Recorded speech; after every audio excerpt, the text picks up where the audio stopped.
Okay, so we are going to learn how to construct confidence intervals for mu. So remember, mu is the mean of the population.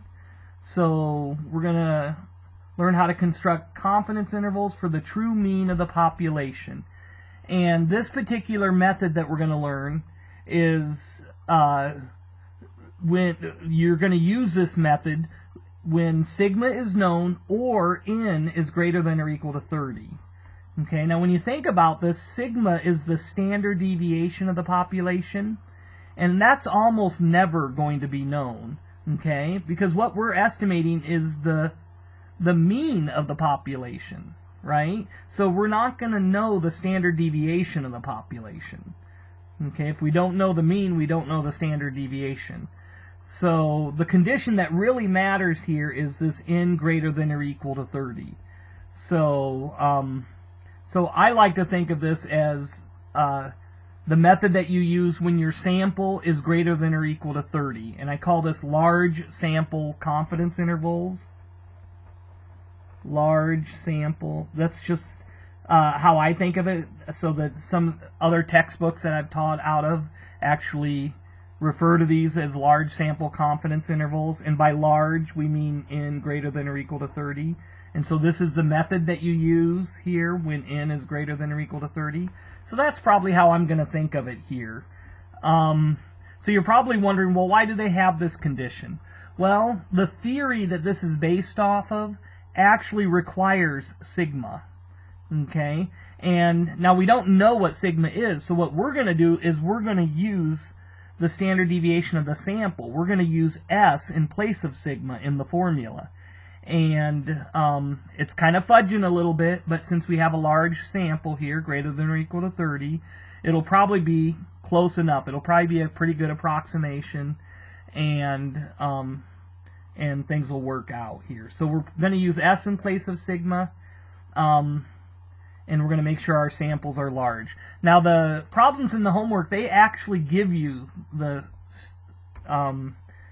they actually give you sigma. They actually tell you what the standard deviation of the population is, which is just how this textbook does it.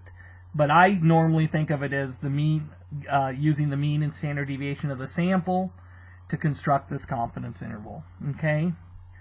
So, with that out of the way, let me show you how I think of this confidence interval. Okay?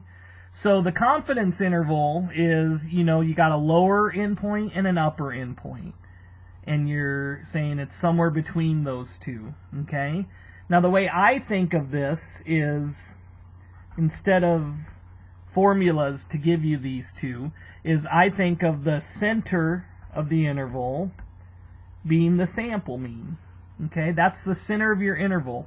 So remember, x bar is also the point estimate.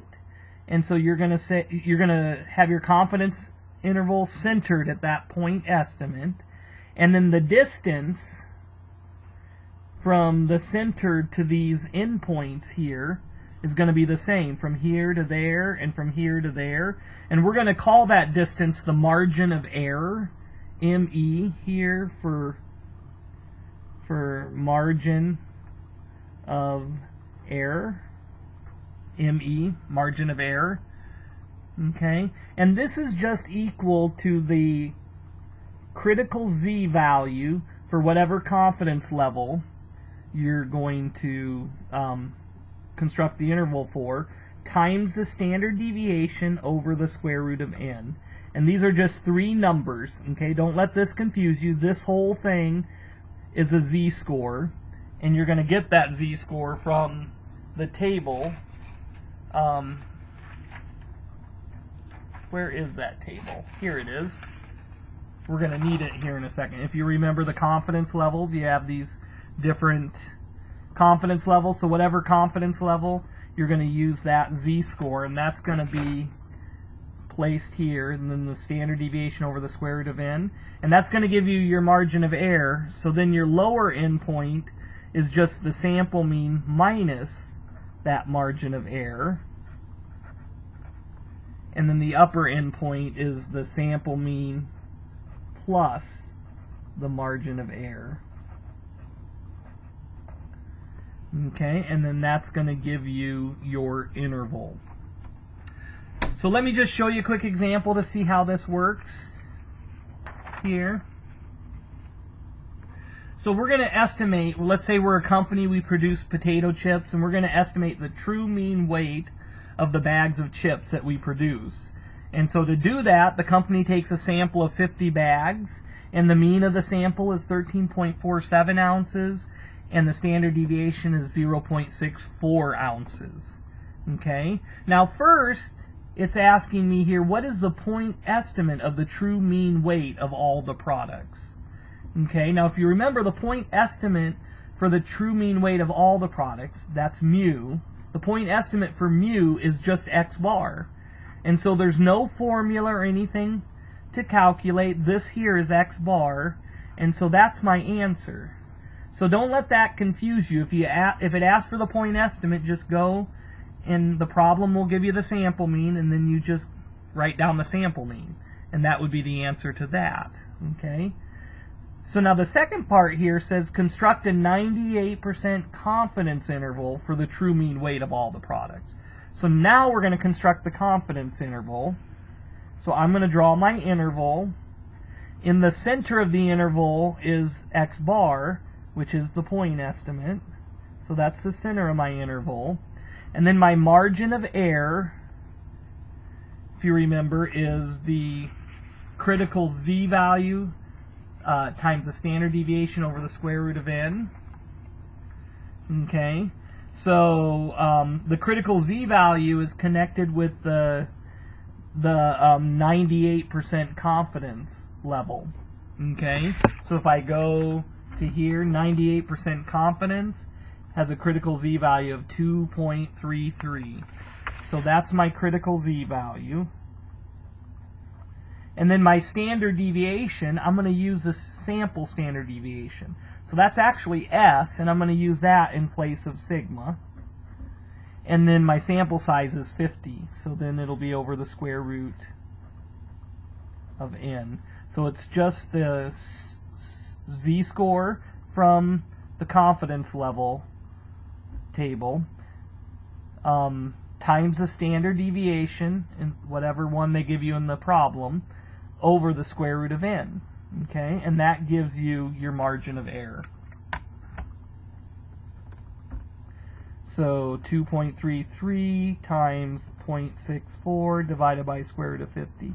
And it's a pretty easy calculation. You don't need any parentheses or anything. And you see that we get 0.21. Okay? And so this is my margin of error. Now you're always going to round the margin of error to match the mean and standard deviation. It'll have the same number of decimal places as the mean and standard deviation given in the problem. So these have 2 decimal places, and so my margin of error will have 2 decimal places. Okay? So this will be 13.47 minus 0.21 and 13.47 plus 0.21. Okay? And so I got 13.47 minus 0.21, and that's 13.26. And then I can go back and just change my minus to a plus, and I get 13.68. And that would be my confidence interval there. Okay? And so the way I write my confidence interval, I just put them in parentheses with the lower and the upper separated by the comma, like that. That's just how I do my confidence intervals. That's how I write them. And so the correct interpretation for this confidence interval is the following. We are 98% confident the true mean weight of all the products lies in this interval. And this is important to understand this, because a common mistake often gets made here. It's easy to kind of get in your mind for some reason that 98% of all the bags that they produce is in this interval. But that is not true. Okay, it's not 98% of the population's in this interval. What it is you're 98% confident that the true mean is in that interval. Okay, so you could have a lot of bags that weigh less than 13.26 and a lot of them that weigh more than 13.68, but when you average it out, the mean still falls inside that interval. And we are 98% confident the true mean lies in the interval. Another way to think about this is 98% of the samples you could draw out.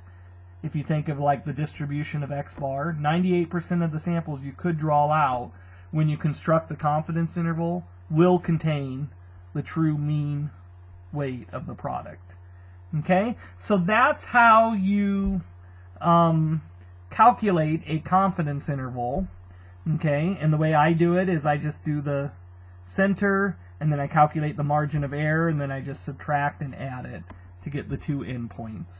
So in the next video, we're going to do a problem where we're going to get a lot of practice with this, and we're going to add a couple other concepts to the problem as well.